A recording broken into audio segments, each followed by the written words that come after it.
बिहार को देश की लेबर फैक्ट्री बना दी है।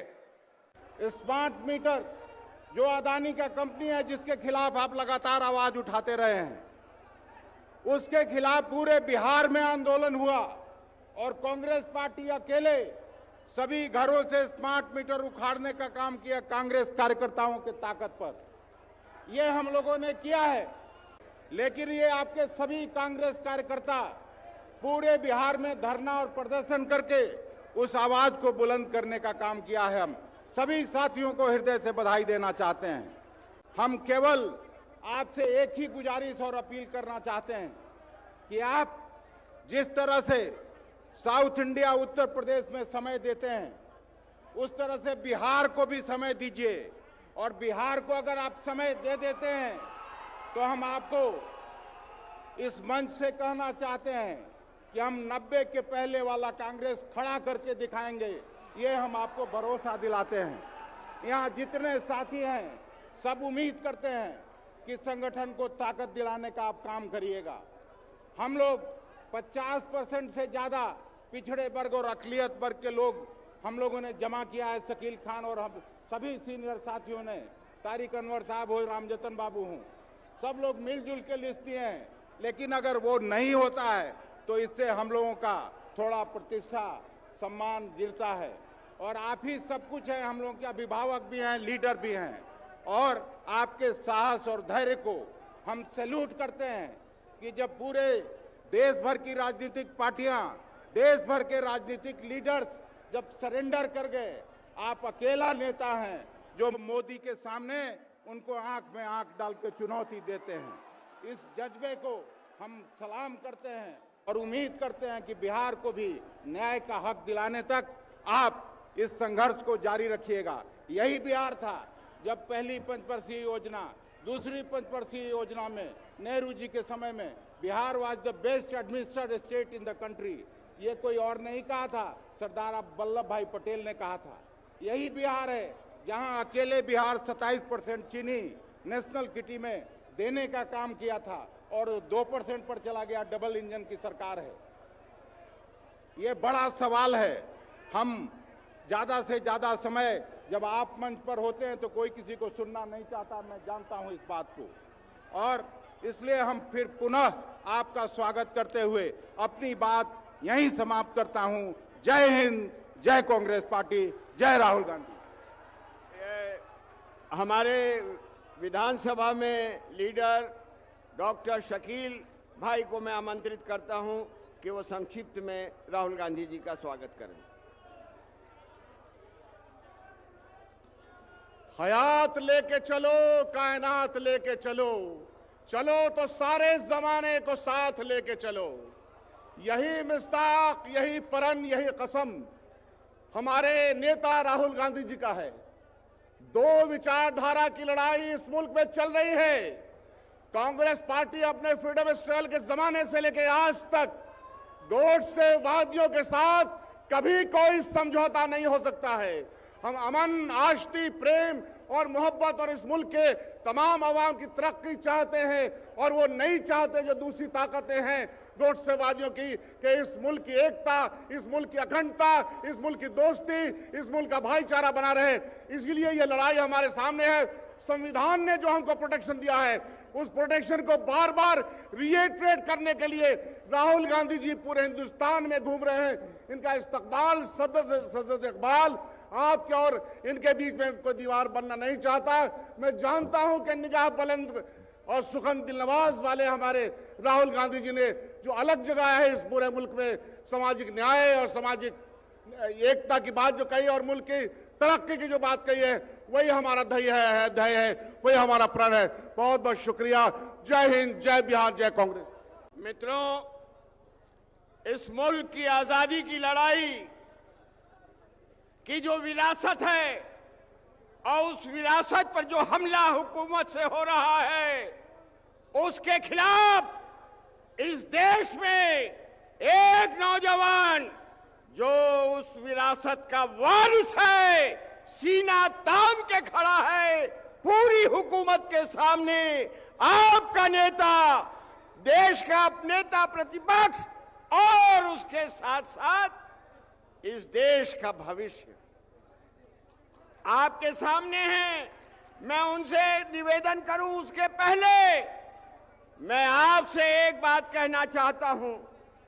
हर दौर में अलग अलग होता है, लेकिन कांग्रेस जनों, जो राहुल जी का मिशन है उसके लिए अपनी जिंदगी को लगाने का भी काम करना, आपसी लड़ाई, आपसी मतभेद दूर करके इस देश की आजादी की लड़ाई के जो उसूल थे उनको बचाने के लिए जो राहुल गांधी निकले हैं, आपकी मजबूती से उनको मजबूती मिलेगी। और आपसे कहूंगा कि मैं उनको आमंत्रित कर रहा हूं, अपनी जगह खड़े होके उनका ऐसे आवाहन करिए कि उनका हौसला ये लगे कि पूरा बिहार राहुल जी की इस लड़ाई में मजबूती के सड़ा है।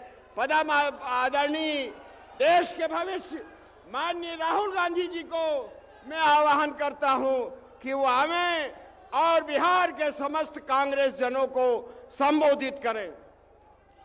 राहुल गांधी जिंदाबाद, जिंदाबाद। कैसे हैं आप लोग? कुछ दिन पहले दिल्ली में कांग्रेस हेडक्वार्टर्स का इनॉग्रेशन हुआ और वहां मैंने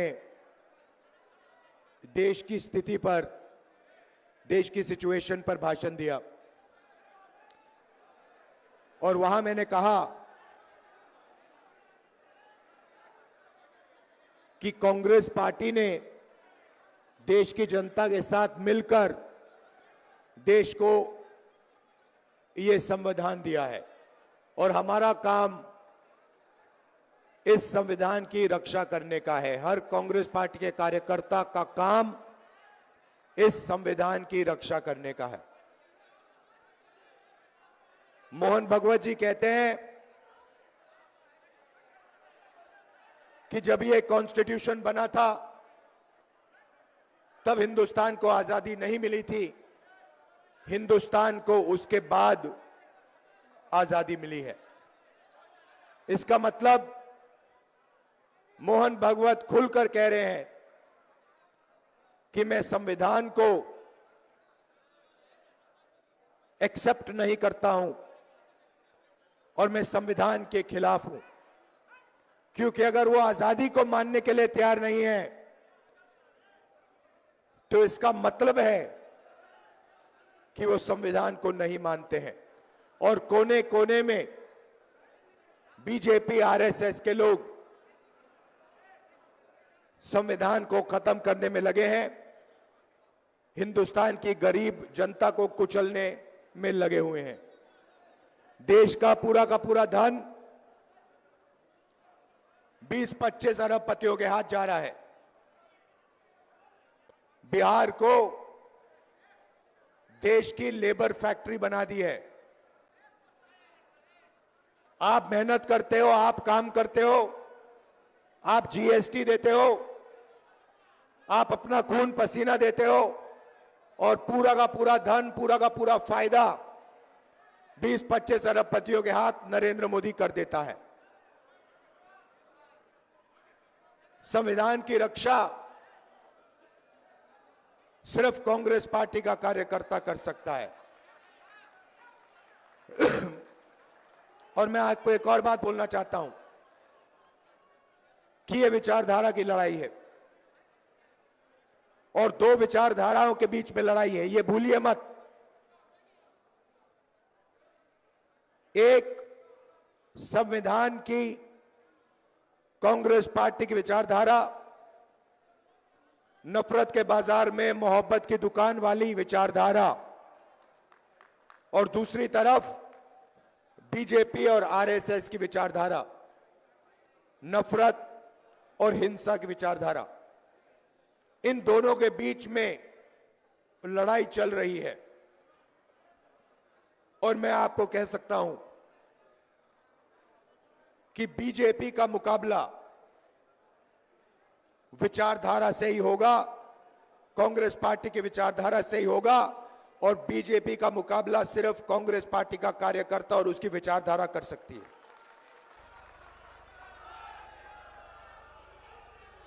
मैंने अपने भाषण में महाराष्ट्र के बारे में बोला। इलेक्शन कमीशन से हम आंकड़े चाहते हैं। महाराष्ट्र में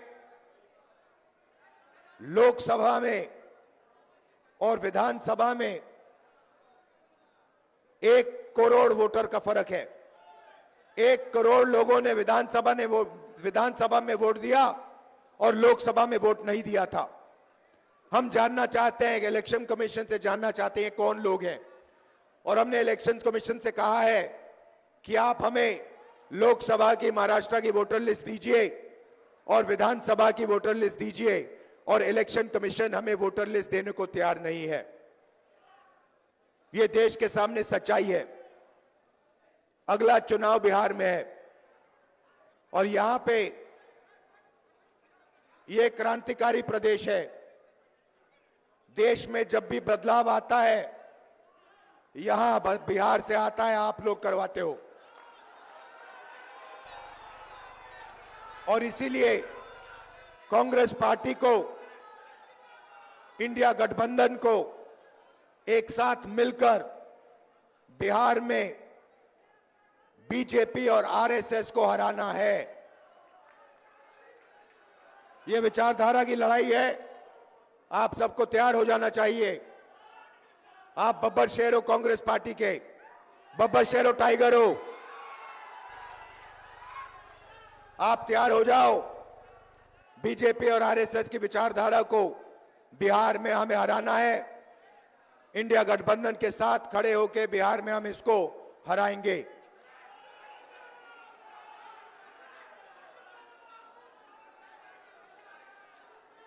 आप सब,